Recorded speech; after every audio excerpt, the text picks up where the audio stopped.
how to add categories in Shopify. So first, go to your Shopify admin dashboard, then just click on products here. Then what we're going to do is click on collections, then just click on create collection.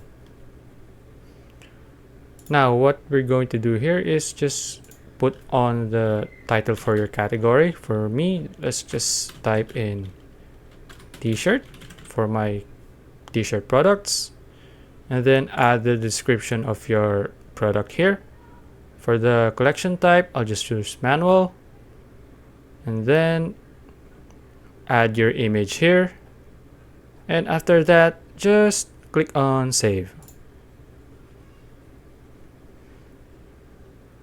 Now let's go back, and as you can see, I now have a t-shirt category. And that's it. If you found this video useful, please like and subscribe for more videos like this. See you in the next one.